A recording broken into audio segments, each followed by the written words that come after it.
There was an article in the paper that one of the attorneys at the Ingram building where I work had seen my picture. And he said, Dick, you got to do this. He said, you know,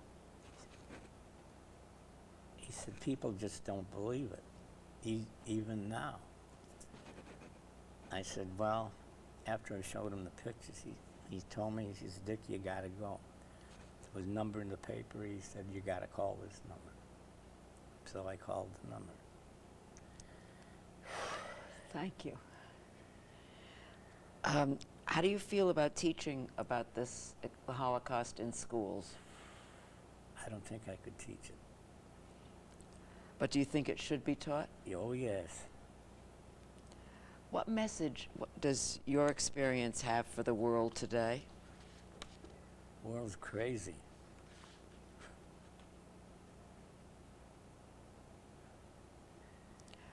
What we're going to do now is we're going to look at some pictures and we're going to talk about what the pictures show, and so that you can have them there. Can we see the pictures?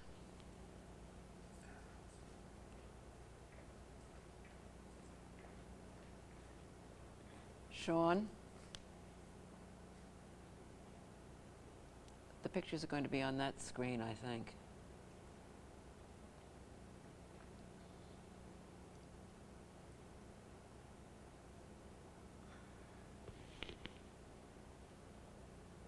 Here it comes. We need it down a little, please.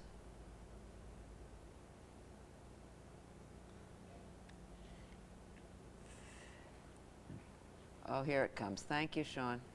And more centered.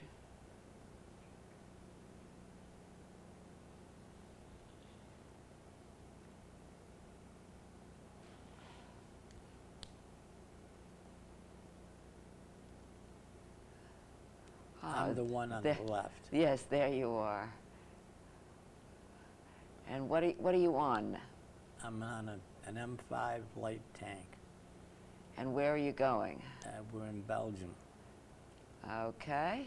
So this is Dick in Belgium on his way to liberate the world, right? Okay. Can we have a view of the camp that he found?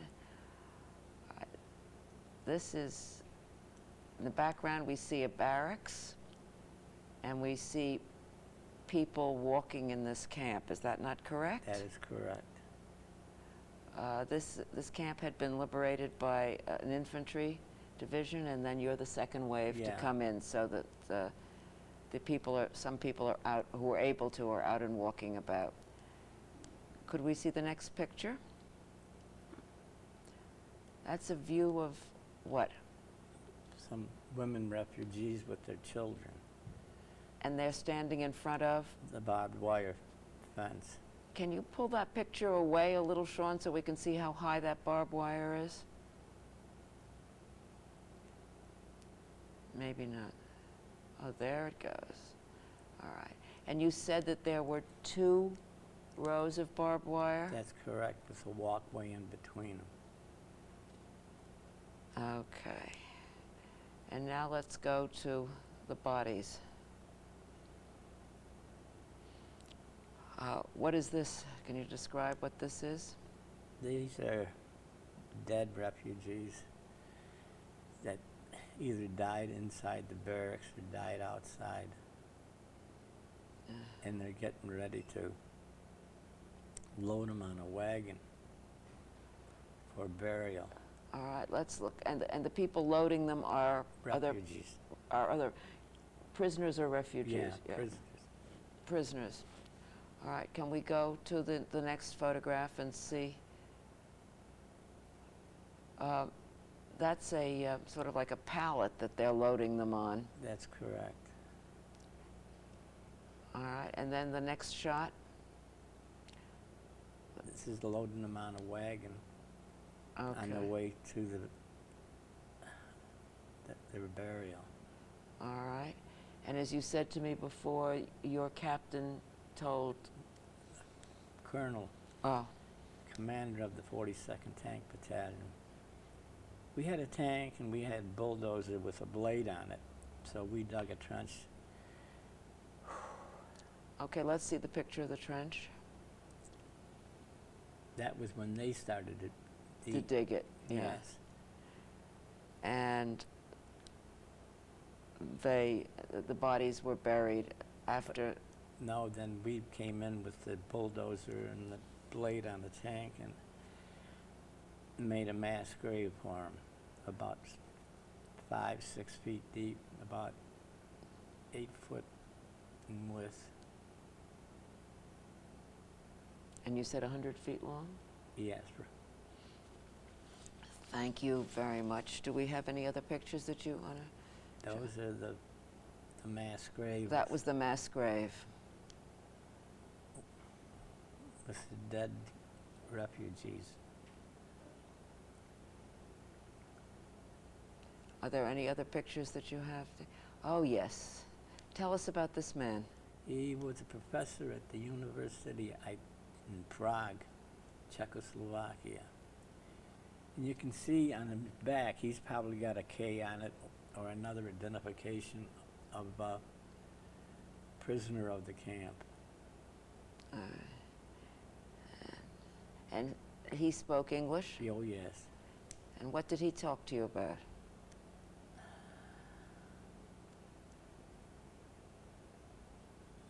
More or less, he was describing the workings of the camp and how, if he didn't point out where the gas houses were, etc., then he showed us which barracks to go into and observe. I forgot to bring a picture of me meeting the call them the prisoners of the camp, who weighed about 40, 50 pounds, nothing but bones. Oh, thank you very, very much. Richard, is there anything that I haven't asked you that you would like to that you would like to put on this tape?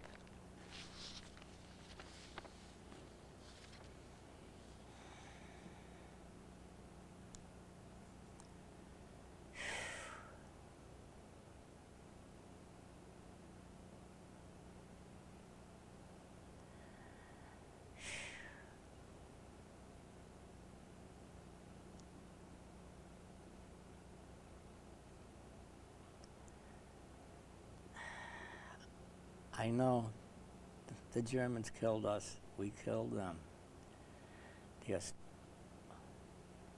The atrocities that held in every refugee camp,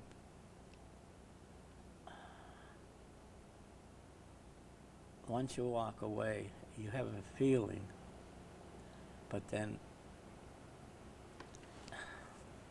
he just didn't want to go out and kill all the Germans just because some of them were SS who did Hitler's dirty work. And it's funny because the 11th Armored Division, we had a patch with the 11th, an armored patch, and it had a bolt of lightning going through it. And when the Germans saw us come into town, they all ran. They thought we were the American SS because it looked like an SS sign. Oh, As you oh can yes. see on Oh, there. that's what we forgot. Look at that. Here. Here's the jacket. Can you get that? This is, Hold it up. ow, Oh, I've got it. I've got it.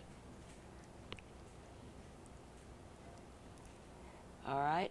this is the patch, the 11th Armored Division. And it's got that bolt of lightning resembling Thor, the god of the Thunder. Norse people, of Yeah. thunder. And when they saw that, Here, let's see if we can get it in the picture. There it is. Good. and when they saw that, they were scared. They thought you were the SS. That's right. I think you have pictures. You have a picture of the whole of the jacket, don't you? Yeah, that's, and I think he can fit in it to this day. Thank you for bringing it. Would you like me to hold it?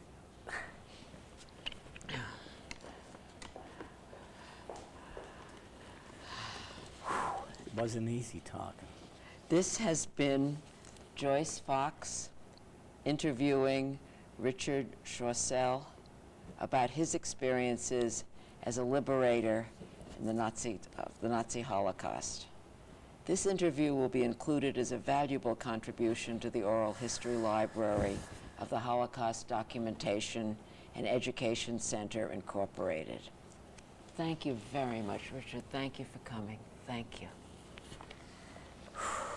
Thank you.